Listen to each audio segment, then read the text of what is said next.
Salutări, prieteni, la o nouă ediție de SportCast cu Sile. Suntem de această dată într-o companie diferită de cea cu care suntem obișnuiți. Până acum v-am adus sportivi, în general oameni care se ocupă sau fost jucători de fotbal. De această dată însă ne îndreptăm către o personalitate din străinătate, pentru că l-am alături de mine și o să aveți o mare surpriză, pe ambasadorul Germaniei în România, domnul Per Gebauer. Mă bucur foarte mult că l-am alături de mine. Dialogul vom purta în engleză pentru a simplifica lucrurile și pentru dânsul. Evident că veți fi părtași la această discuție și sper să vă bucurați, pentru că veți vedea un om care este foarte pasionat de sport și de fotbal în particular. Mr. Gebauer, hi, I'm very honored to have you on my podcast and to share maybe some unusual aspects, you know, because usually in your position I imagine that you talk politics, you maybe economy, things like that. Not all the time sports, although I saw that you invited some former Romanian players at your embassy. You had all kinds of interactions. But I must ask you at first, does an ambassador have time for his passion for football? Yes, of course he does. Tudor, thank you so much for having me on your show, on your program. I'm truly pleased, as you've said, to have an opportunity now to exchange and discuss a bit a passion of mine, which is football, which is sports. And I make sure that next to the political work, economic work and so on, that there's always enough room for the passion and for sports and for football. How did it start? How was it? I don't know. I imagine you are from Stuttgart, yeah? I'm from Stuttgart, and I was born in a family. My father, my brother, my older brother, that were of course very interested in sports and passionate about football. And I think as a boy growing up in such an environment, it's just natural that you become attached and interested to sports and football as well. And from what I know, in Germany, there is the sense of community between your team, the team in your city, and the fans. And there is like a tradition, you know, people go to stadium.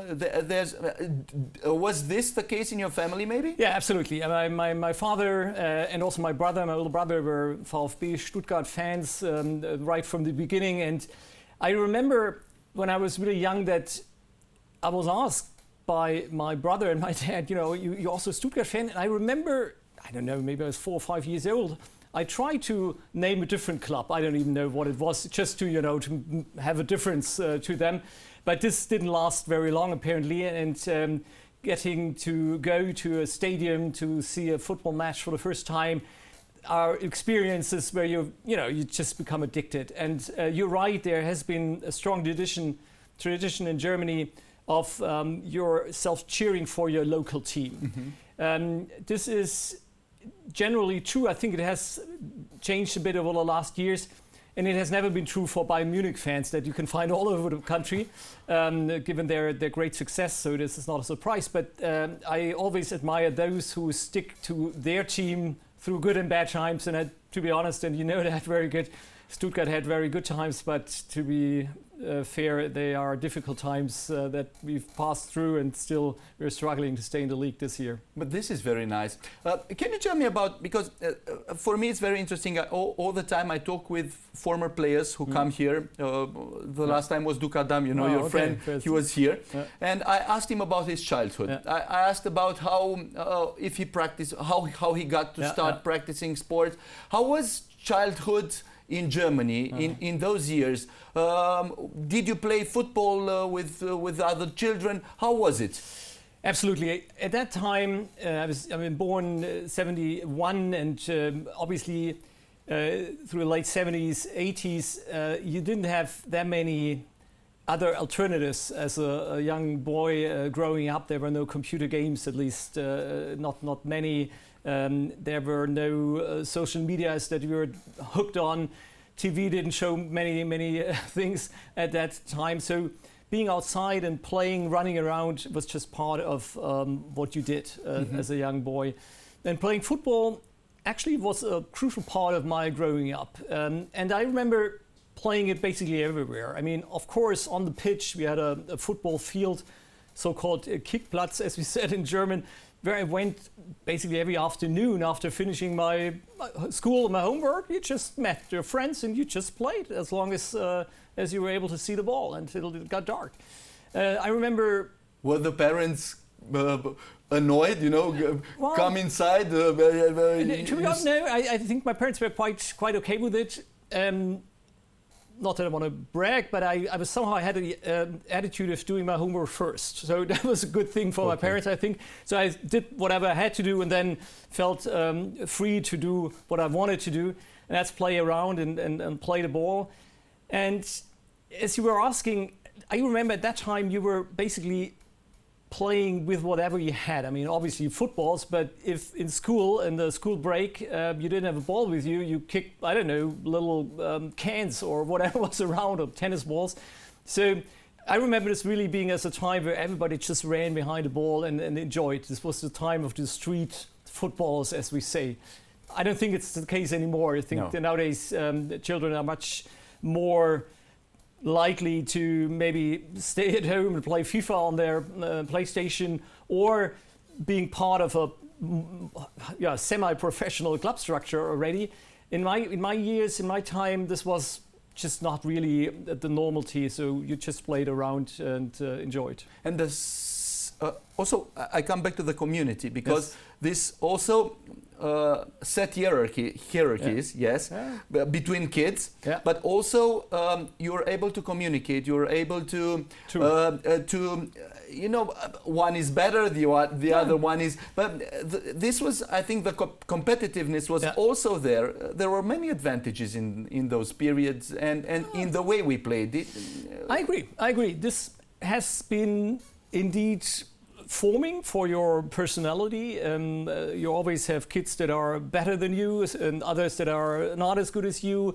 It's not only about playing on the pitch, it's often the question of drafting your team and seeing how to make things be fair on the pitch. So there were a lot of things that you could learn, and I remember this time being really a wonderful time for me in childhood, and indeed it has been a very marking element of growing up. And let me ask you, do you remember the first time you were on the stadium? Or were you too small? No, I think it was a game of Stuttgart against Schalke, and it was in the late 70s. I dare say 78, not quite sure. Stuttgart had just returned to the Premier League, to the Bundesliga in 77. They were down in the second division for 2 years. This was before I really remember, but so I grew up to be a Vfb, a Stuttgart fan, when a very successful time began. And as I said, we went to the stadium, my father and my brother and myself. We had a wonderful tradition that my father developed, that after every goal of our team, there was a round of chocolates going around. So that's a double treat for you, right? Oh, very nice. Cheering for the goal. And what I also remember from these visits in the stadium is the fact that, of course, the atmosphere is overwhelming, especially when you're, not as tall as the others. You're standing there. Sometimes you have difficulty to really see anything, which is also true for the stadium at that time, where you had a running track around the pitch, meaning if you stood in the curve where we usually got our cards, there was a long distance to really see the goal, the other goal. Yes. And so what I also now remember that we speak about it is that we brought a little opera glass with us, which means, a little lens where you can then see if there's a corner kick on the other side of the football field. So that was fun times, and I remember those visits to the stadium very vividly. It was a great time. And the old stadiums, because the old stadium. you didn't have seats, I imagine. Absolutely. Yeah. Well, no. You had in the more expensive seats, obviously, but where we stood in the curves, there were only standing positions, and it was a unique atmosphere, but always very special. Germany was always, a power of football, of international football. What was your relationship emotionally with the national team, and how did it develop? When did you get the pride of being German, of being always the ones, going to, finals, winning titles and so on? Indeed, the 80s and 90s have been 70s as well, but from my remembrance, the 80s, 90s have been a very successful period for German football, also with regard to the national team. And yes, you take a lot of pride in the fact that your team manages to move on, often not due to a fantastic technique or ability, but more because of German characteristics and traits, as we said. You know, you never give up. You always try to overcome if you're a goal down. And so that was a very special time. And of course, I remember watching all those important and often very close games at World Cups, European Championships.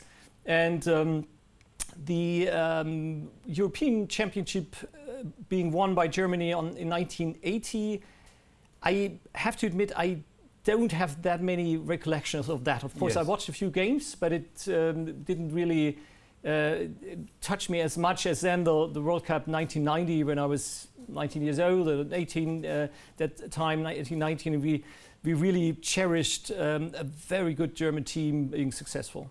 And those characteristics, because you know what's very interesting in Romania, let's say, in Romania we are Latins, we are not German national team fans, you know. Romanians usually are not, because they were not, you know. Right now it's a different story, but they were not very technically gifted, as you said.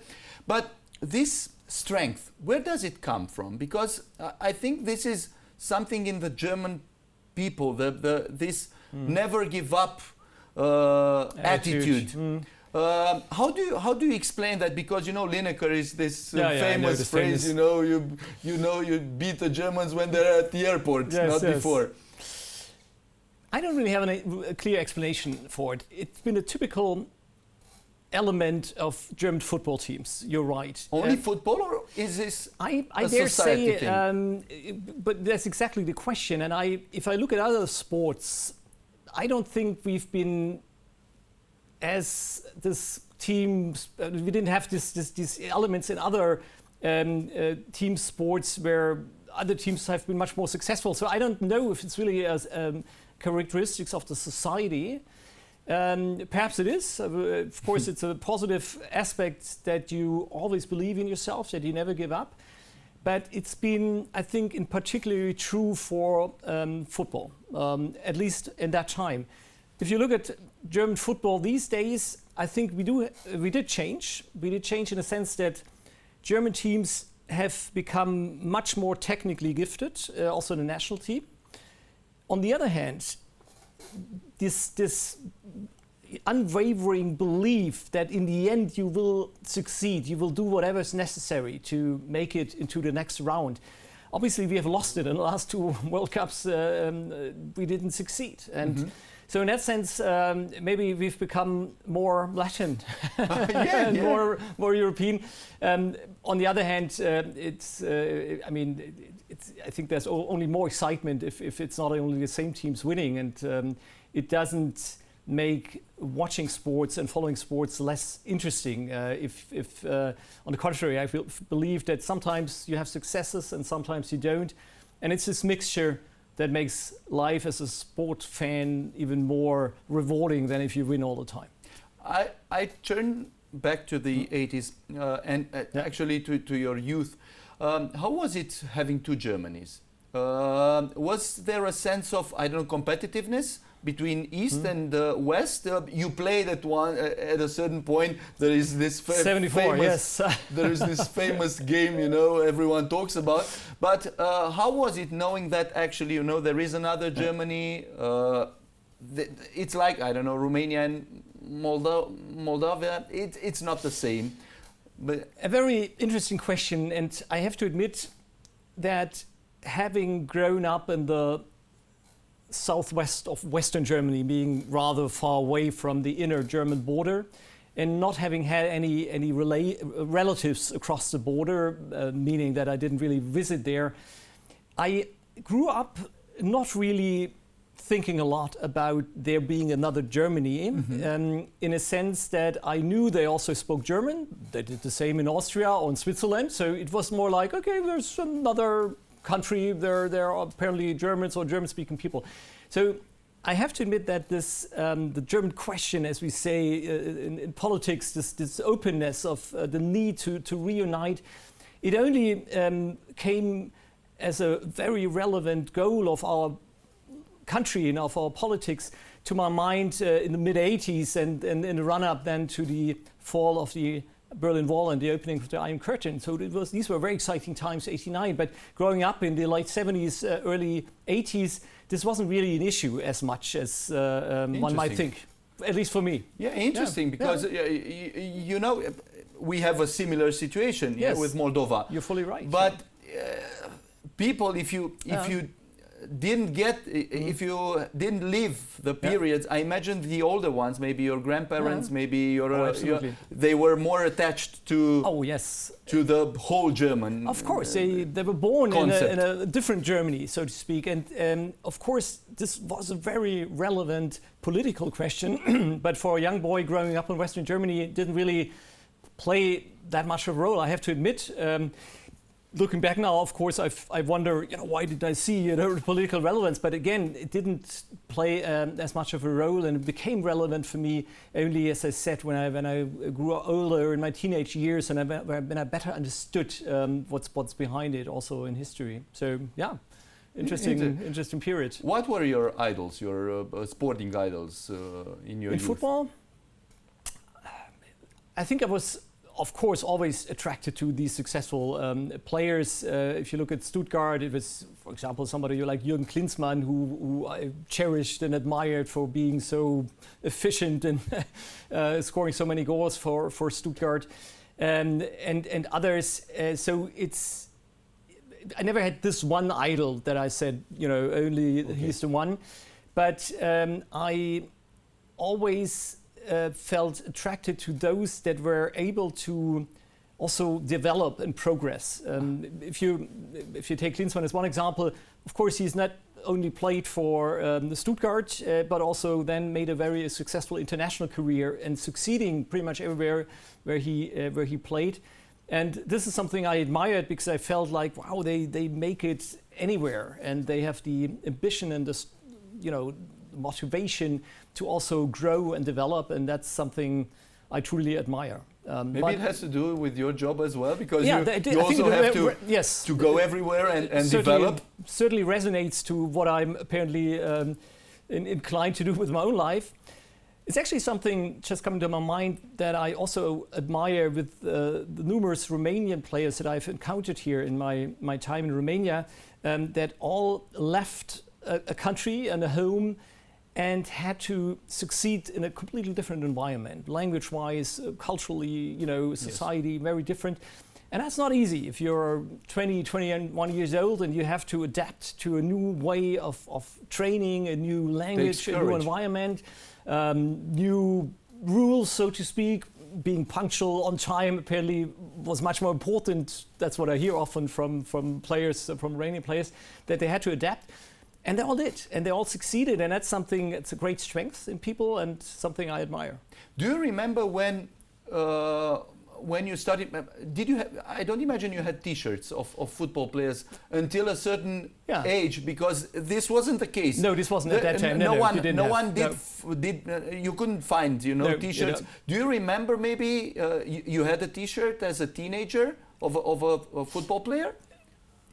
Indeed, it was as you've described. It was just not a common thing to buy. We used to write, we had a white T-shirt and write, I don't know. So I don't remember really, and I don't think I had any player jersey. So this very popular tradition of nowadays is just, it eluded me. I didn't join in at that stage.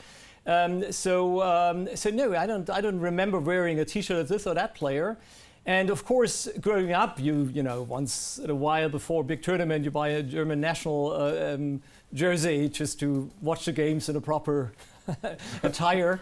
But that's not the same thing, I think, as it is for our kids today. I remember my son, who's 15 years old, the other day we went to the stadium here when there was a friendship tournament.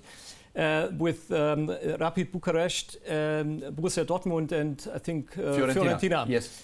A lovely event, and he was very eager to get a jersey of one of the players. So we managed, when they got off the pitch, to get one for him, and he's so proud and happy. And I realized that's an important part of for the kids these days. This is something of our days. It wasn't back then. I remember my father used to work in television as well, and Denmark came to Romania to play in 1989. Yes. And he got me a T-shirt of the Danish national team. Danish Dynamite. And it was something the ones who beat you in '92. Absolutely, great in team. the final. And I was like, it was something. It was gold, pure gold. I can imagine. Yes. It was something incredible. Okay. Wonderful. We have some. You will see. Yeah. I will show you some pictures. Yes. It's called the soufflet in Romania. Okay. It's the soul thing, yes. of our podcast. Let's see the soufflet. So we will have here some pictures, and we will we'll talk about this. Oh yes, Andi Bremer scoring the 1-0 against Argentina in the 1990 final. Yes, a very great moment, a very important moment. Do you remember where you saw this final? Absolutely. I watched the game with friends of mine, with my brother, friends in a holiday apartment of some, friends of ours in northern Germany, near Hanover, where we spent the weekend. And we did a, boys' weekend there in the sense of preparing for the match, watching it together. You were 19 years old. I was, 19 years old. Of course, we were confident. We felt that Argentina did not have the strength anymore as they had 4 years ago when they beat us. So and we had a very successful tournament, one has to say. Close games, but also very convincing games. And I remember that we were so excited, and we prepared a camera to take a picture of us screaming when the ball was finally in. So the penalty was about to be set up and shot. We placed the camera on the TV facing us and put on a timer and hoped that it would just turn off when the ball was in the goal. But of course it didn't really work. So we cheered, and then we said, okay, we have to do this again. So we did a second cheer with the camera on, pretending that was just that the goal had just been scored. So I remember that little anecdote. Yes, fantastic time, an important, very important penalty. I remember left corner from our view, right corner of the goalkeeper, who was a fantastic goalkeeper. It saved, I think, in the semis against Italy, a number of penalties. Goicoechea, I don't know. Goicoechea, yes. And he was almost there, but it was so perfectly placed by Andi Bremer that that was the decisive goal, yes. Was there a celebration after the match? Or oh, yes. Was it, I don't know, but, because with 19 years old, I imagine it's... Basically on the street. It was at that stage, but also the games before that I watched back home. After these decisive matches, semis, quarterfinals, basically people took out to the streets and just celebrated and screamed and were, cheering. So it was a fun time. And I remember afterwards, of course, we just went outside and there were numerous people, hundreds, thousands on the streets, and everybody was just happy. So it was a very, very decisive and very happy moment for Germany. It was also the years, obviously, of German reunification. Yes. A few months later, it was formally completed. And it was one of these years where you feel, wow, life is easy after obviously also difficult years and dark times in the past, Cold War, Second World War, Cold War. Now things will be fine in the time to come. An optimist period of Germany and of the world, actually, of Europe, actually. Absolutely. After this game, there's this famous interview, of course you will remember, where our coach, Franz Beckenbauer, was asked about the perspectives of this team, and he said, listen, this team will not be beaten for the years to come, which is, of course, understandable in the atmosphere of euphoria and of being happy. But of course, it then became a burden for his successor, because people always said, well, you cannot lose, right? That's what we've heard years ago. And it happened 2 years, later. 2 years later. Actually, imagine, for Germany it was very special, but imagine this was the first World Cup after the Romanian Revolution, and it was the first World Cup broadcasted every match was broadcasted here in Romania. Okay. And the sense of liberty is very close to this World Cup for many Romanians. Many of them see this event as part of that regained freedom. Yes, exactly as you describe it. For you, it was the unification, and for us, it was the first one fully lived. You know, as one should live a World Cup, because prior to this, before the revolution, you couldn't see the World Cups. You had to see Bulgarian television and so on. No, I understand. You finally became part of the world community, so to speak, of watching the game. Let's see the next one. The next one. Okay, that's 1996. Oliver Bierhoff scoring the second goal, taking off his jersey. Golden goal. The golden goal, the first golden goal of history against Czech Republic. Also very close game in overtime, obviously the golden goal. We were down 1-0, penalty, which I think was not really a penalty, but nevertheless. So Berti Vogt, our then coach, had the very wise intuition to bring Oliver Bierhoff, who's been just a substitute player at that stage, and he came in and had headed the equalizer. I don't know, 70-something minute. The most unexpected hero. Oh yes, very much, very much. He didn't really resonate. People didn't really know him. It was rather surprised that he was able to join the squad for the European Championship. He didn't play much of a role during the tournament. And of course, that's his match. And then, yes, it's been a very rather easy ball or soft ball that the Czech goalie just didn't, grab. And with many, I think 2 or 3 people he shot, and then it was but deflected. Deflected by a player. It was a very awkward goal. Rather slowly, it rolled into the goal, yes, but a wonderful moment. It was, I think it was also the last time we saw the golden goal. Actually we saw it also in 2000 when France beat Italy in the final of the European Cup with Trezeguet. Trezeguet, that's true. Scored that goal. But did you like this one, this golden goal rule? I think it has some element of excitement. So I mean, penalty kicks are always exciting as well, but for Germans they're perfect. But then again, it's also a lot more stressful. I wouldn't mind shifting back, but I'm also fine with the current model of penalty shootouts. Okay. That's, let's see the next one. That 2014 Mario Götze. Technically wonderful goal, the 1-0, 113th minute, I would say, in the final against Argentina. Where were you? You were not in Germany at that time, or I was in Germany. You were in Germany. It was actually a time where we were about to be posted abroad again. So just a few basically days later, we started our new posting in Bangkok, in Thailand. In Bangkok, yeah. So we watched this back home in Germany, in Berlin, in our home. We have a wonderful neighborhood there, and we have established a tradition there of watching the important World Cup, European Cup games together. If you say public viewing, it's not public, but it's for the neighborhood public. And the main spot to watch this was actually our garage, because it was somehow the cleanest. I don't know. So we had so we placed a beamer for the games and a screen, and we watched it there. And so I imagine with beer. With beer and everything that was needed. Course. Okay. And throughout this whole World Cup, obviously we were very successful with this venue, so we just stayed there. And the game before, of course, was as memorable as this 7-1 against Brazil. And I remember it really watching with the whole, at least 30, 40 people, all watching, standing inside and outside of the garage.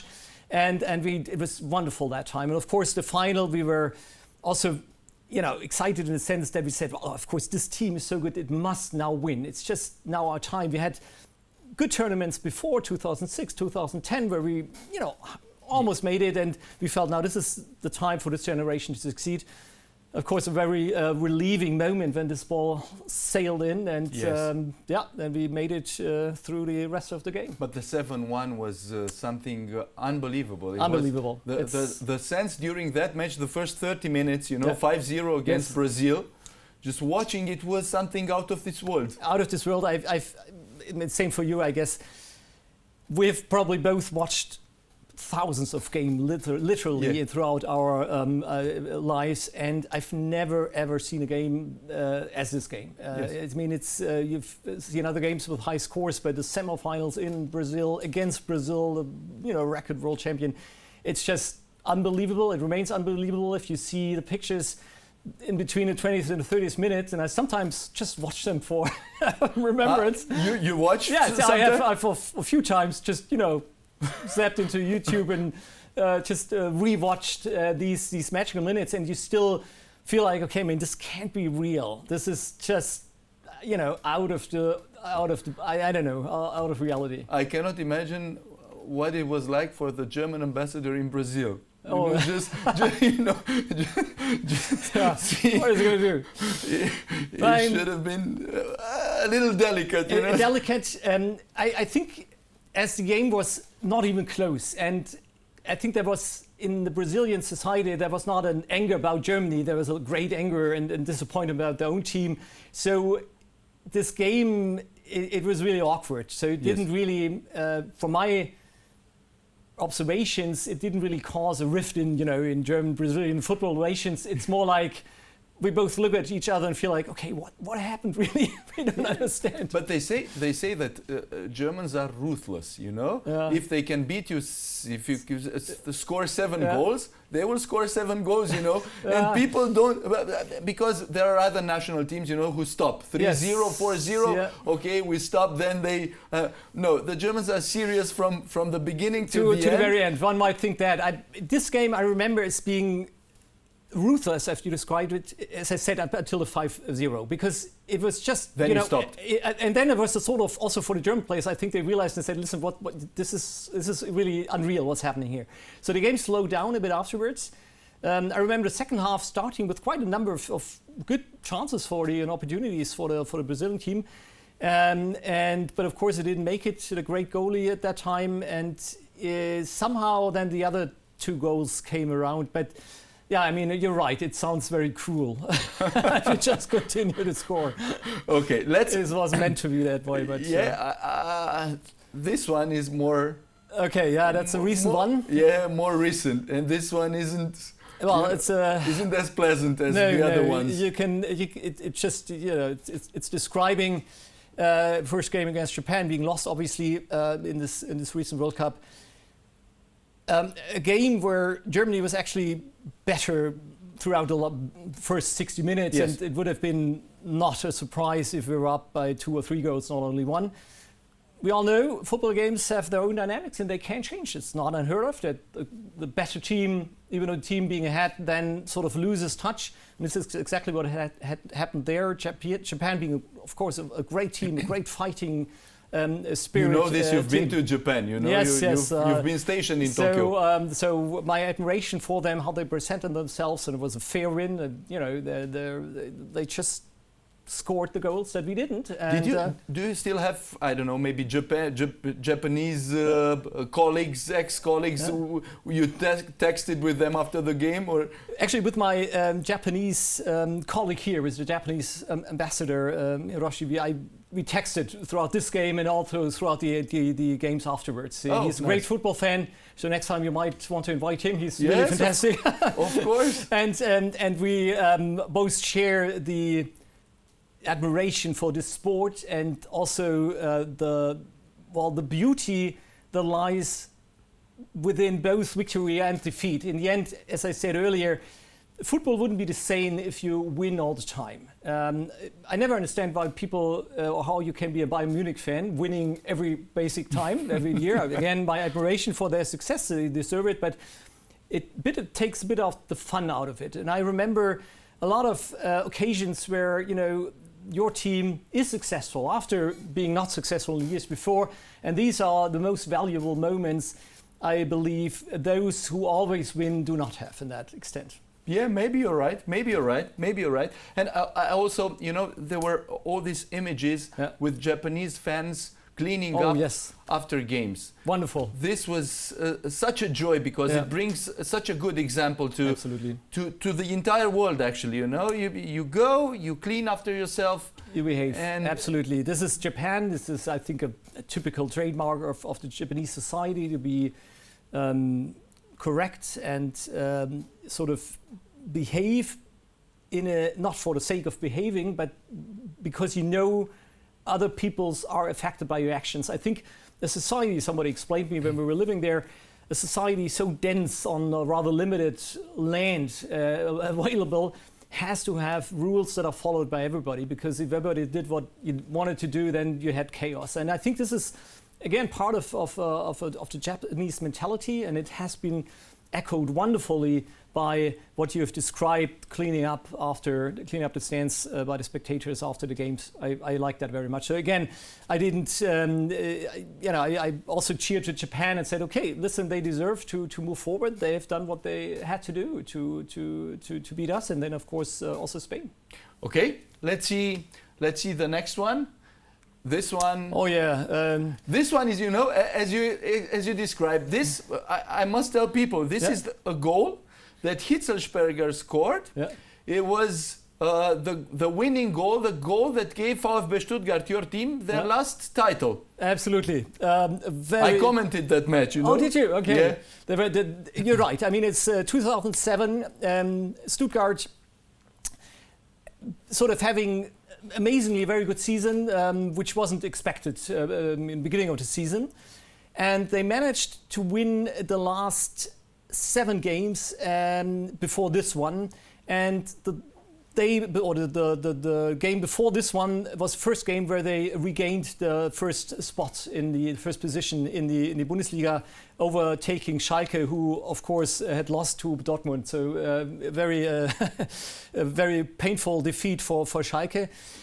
So we were up and we needed a draw to clinch the title if Schalke didn't win too high.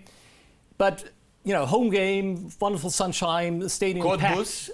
With 2 Romanians in the first. 2 Romanians, and they're the ones scoring the 1-0 against Stuttgart. So after this 1-0 being down... Sergiu Radu scored the goal. It was 1-0 for Stuttgart, for Cottbus. And I think everyone was... Diano sort of passing the ball to Radu. So it was a Romanian Coke production, if I remember correctly. Yes. So we were down. We were not champions at this moment in the game. It was early in the game, I think 24th minute.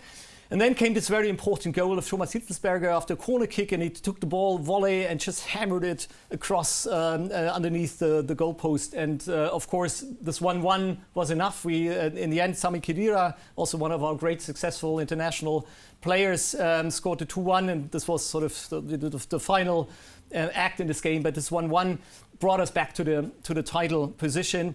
A very emotional moment. And interestingly enough, at that stage, 2007, I was still posted in Japan, and I couldn't really make it to that game. I mean, I worked at the embassy, and then it wasn't possible. Being in Japan not only means that you cannot be there alive, but it also means that you're 8 or 9 hours ahead. So basically, it's the middle of the night. I'm watching this game. At this stage, I didn't have any access to whatever Sky or any programs that would, show me the game in the proper way. So I was desperately trying to find signals, both radio, which I then had, live radio coverage from a German radio station, as well as TV signals. So at one stage, I sort of, was able to watch CCTV, I think a Chinese TV station showing the game. So it was a bit of a very stressful part for me to, follow what's happening. But of course, as a football fan, you never give up, and so I was able to follow it as we sailed to the championship. Great moment. Nice, very nice. Also, I remain without voice. Yes. At this goal, I was commentating that goal, and I screamed so loud because it was so nice, such a wonderful goal. If people want, they can YouTube. I have to do that. Yeah, they must search. I will do that. YouTube. Okay, let's see the last pictures.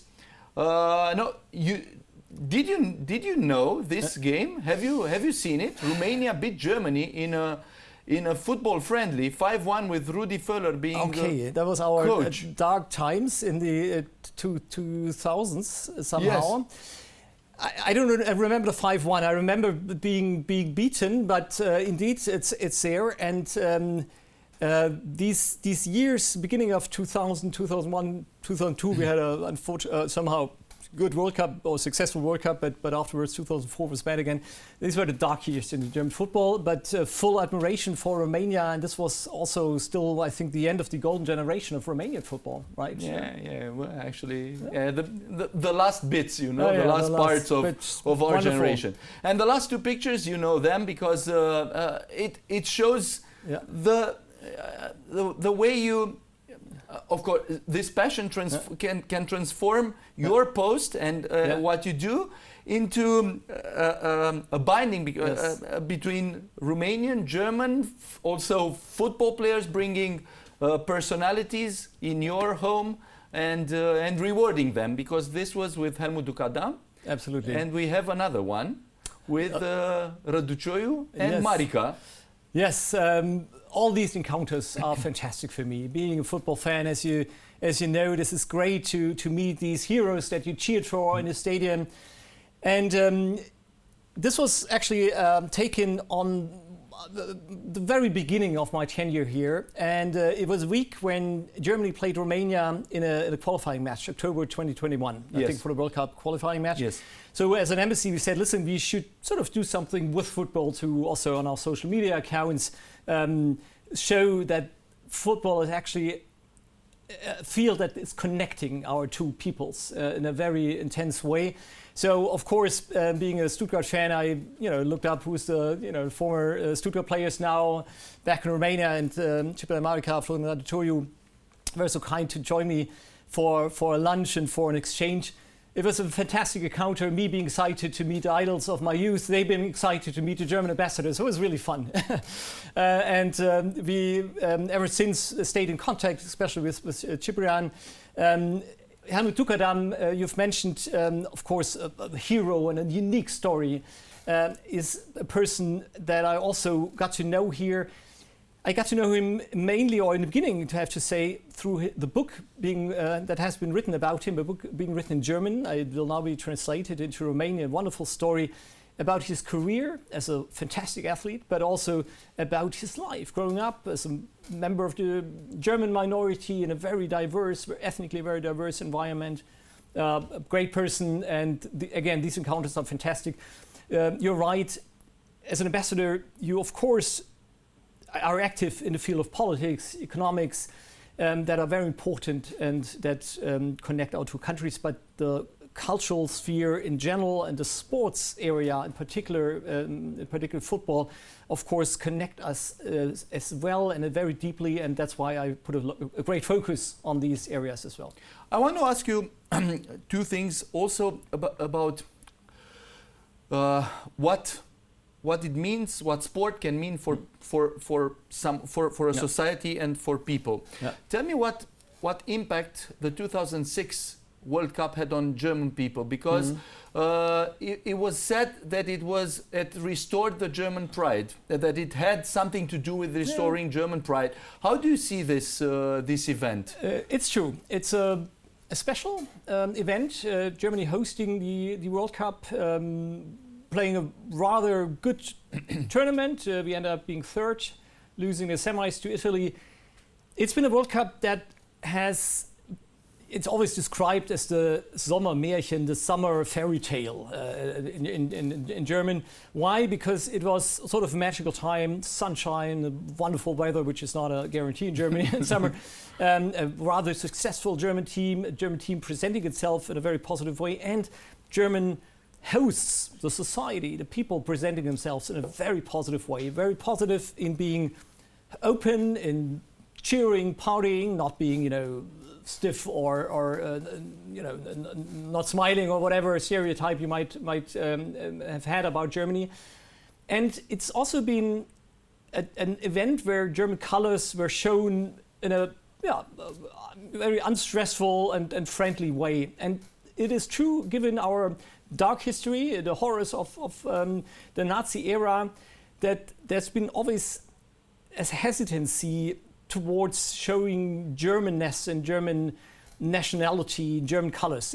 There's always this perception or the suspicion that we have against ourselves to say, well, but we don't want to, repeat the errors of the past of being too nationalistic. I think over time this is changing, and the 2006 World Cup was one of these occasions where the society felt more at ease being German and showing German colors and showing German nationality. So it's true what you said, that this is a marking an element in our growth as a society in a way.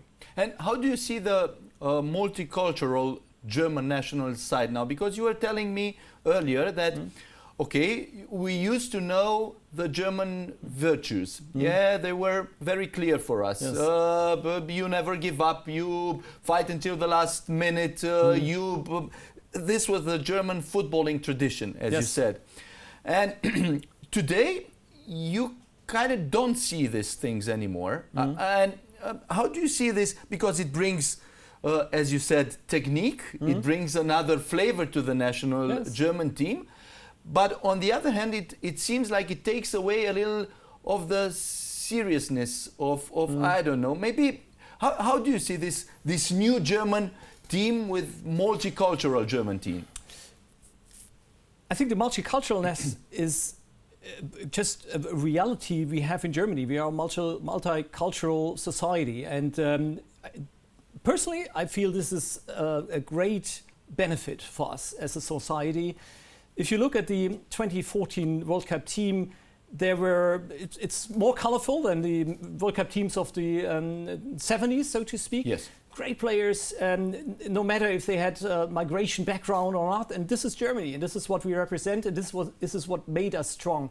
So I wouldn't really see this being a problem for nowadays German team. It's just a reality we have. The new team, I think, is much better technically. The new players are much better technically. It's also a result of the fact that from young ages on, talented players are taken into youth academies and are trained also tactically trained in a very professional way. Sometimes I feel we lack the freedom, or the young players lack the freedom to just do intuitively what they feel is right. They're from the early ages on pushed towards playing in a very strict tactical format, which is important, which is good.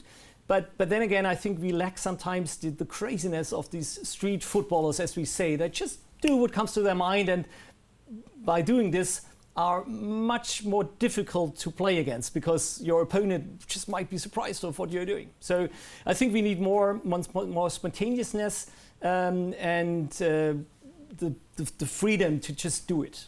That's what's lacking. Okay, we have our choices. I told you about them. You will see. we will ask you to choose between certain personalities, sports personalities, but not only. You will see in a second. Okay. So we will start with something that doesn't have to do with football, but if you tasted sarmale or mici. Have you tasted? I've tried both. I'm going to sarmale. Do you like sarmale more? Yeah, I like mici also, but sarmale, the combination with the I like it very much. Okay. The next one is beer fest, Oktoberfest, or maybe a wine, a more I don't know, sophisticated wine festival. When it comes to drinking and drinks, I always would prefer the beer over the wine. This is I'm more a beer drinker. If you ask me about Oktoberfest, of course I've been there. That's too heavy for my taste. It's just too much craziness.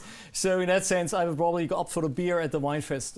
That's a combination. Beer, go at the Weinfest. That's very good. And try a beer. Yes. Okay. The next one. Okay, what is it? Haydn and Mozart? Or, no, Beethoven. Oh, Beethoven and Mozart. Okay, Mozart. Okay. Mozart. The Austrian, you take the Austrian. Yeah, I take the Austrian. Musical genius that will never be reached, and is the music will be forever, eternally unreachable. And in that sense, it's a clear choice for me, Mozart. What kind of music do you prefer? Are you... I'm not, I mean, I do listen to classical music. I grew up with a mother being a music teacher that put a lot of emphasis on a musical education. So before I was able to join a football club, I was singing in a boys' choir with quite frequent practices in the afternoons, concerts, numerous places. And I also played the violin. I wasn't that successful musically, I have to say.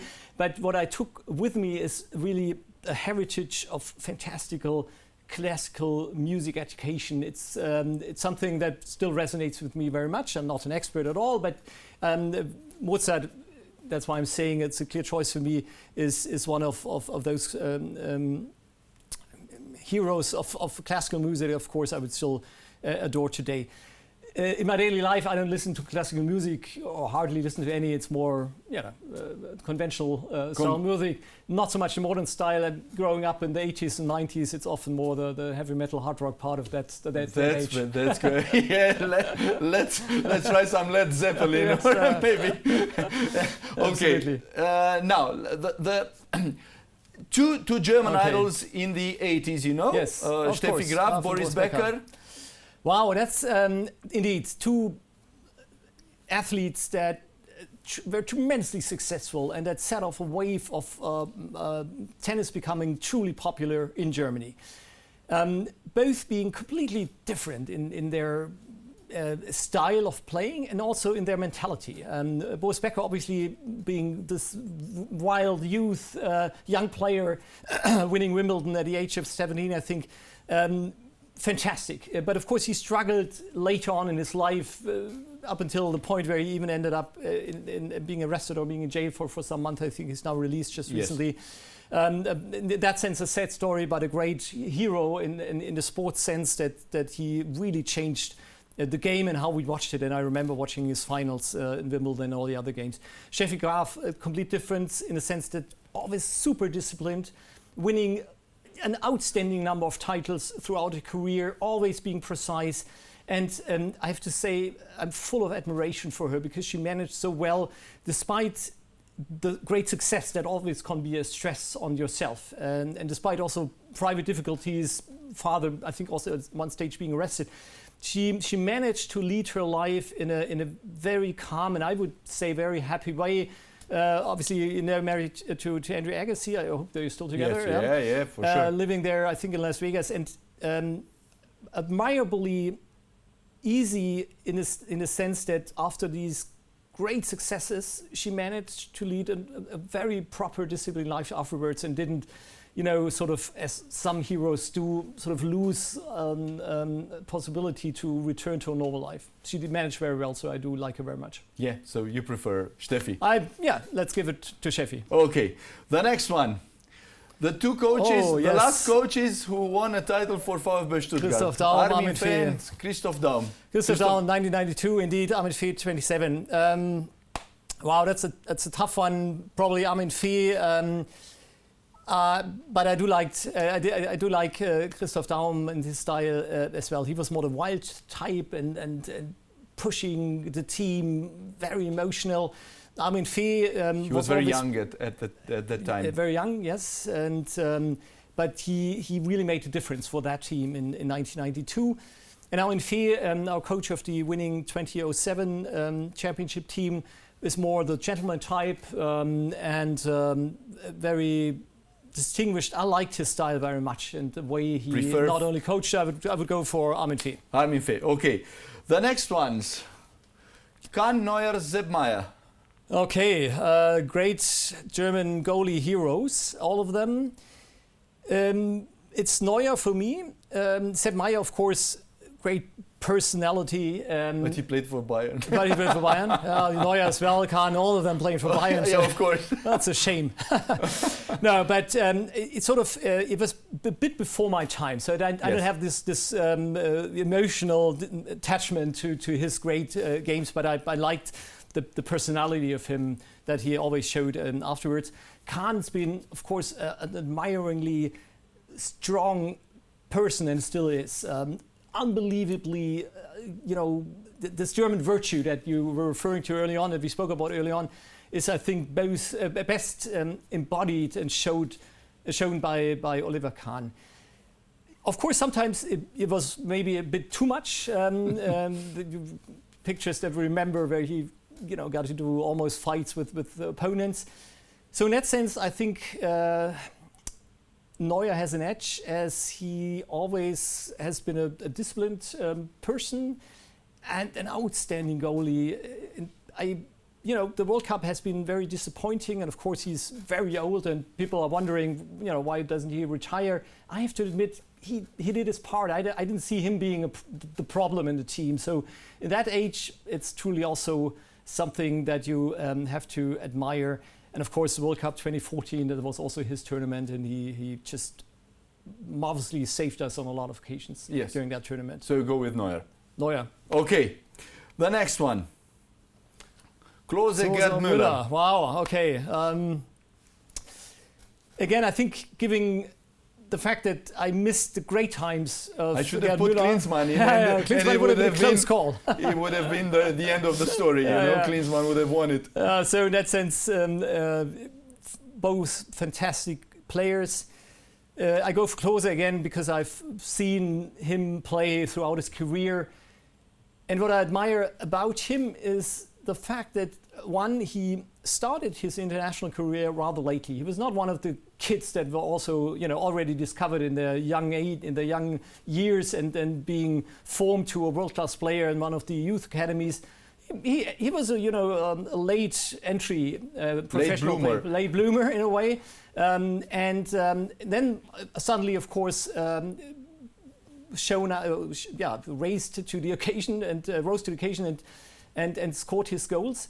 World Cup 2002 was his first international appearance. World Cup, he scored I think 5 or 6 goals in that tournament, and afterwards he managed always to be there when he was needed, mainly during the World Cups, and it's admirable. And I remember 2014 when he was rather old. I was actually sitting in front of the TV and said, why would you bring him? Why would he play?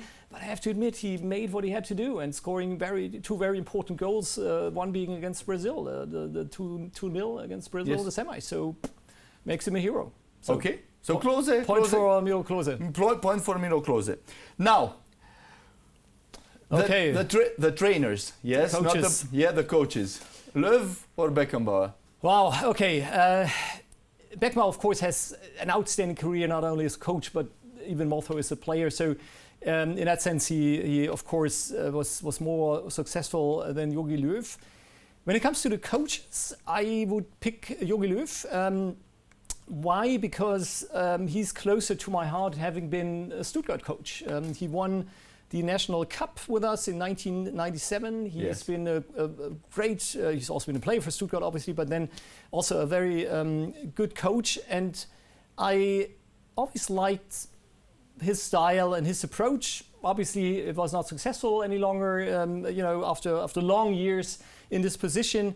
But he stands for a very successful period of German football. In particular, after these, as I said early on, the dark years, beginning of 2000, where we didn't play good football and we didn't play successful football, neither. So, and he changed the style for a very attractive game, and then, of course, was very successful. So, Jogi Löw, it is. Jogi Löw, it is. Okay. The 2 more choices. The 3 German national teams that won 1990, 1996 and 2014. Wow, 3 great teams and 3 wins. We've spoken about it, that I very emotionally followed, of course. So I feel attached to all of them. I think I picked the newest one, 2014. Why? Because I think the football was the best. 1996 was very successful, but it was also a win for the German virtue. They just fought until the end. 1990 was also great, yet I feel they're all valuable, all these wins, but 2014 was just overwhelming, beating France, Argentina, Brazil in one tournament, Portugal in the early rounds. So it's really been a fantastic tournament, and so very close call, but I would pick 2014. And the last ones? The three ones who played for Vfb Stuttgart. Oh, there we go, yes. Răducioiu, Marica and Ghana. Yeah. I think I go for Ciprian Marica. They're all great. I've met Florian and Ciprian yet. I haven't met Vioganea yet. I have to really do that, reach out to him. Is he in Romania or something else? He's in Romania? Yes, okay. Yes. I will make sure I'll drop him a line or give him a call. Ciprian has really become a great friend whom I'm often chatting about football, the past, but also about what's happening now in sports and in football. And he's also wonderful in explaining a bit about Romania and about his experience. So I really like him a lot, and so it's Ciprian Marica at this question. Sir, in the end of our conversation, I'm telling you a statistic, yes. And maybe, I don't know, if you have any ideas. In a Eurostat study in 2019 revealed that Romania, nowadays, in Romania, only 6% of people practice sports daily, and about 16% of Romanians practice sports once a week. Wow. Okay. We are only Bulgarians are beneath Romanians. How do you see? Maybe you have an idea.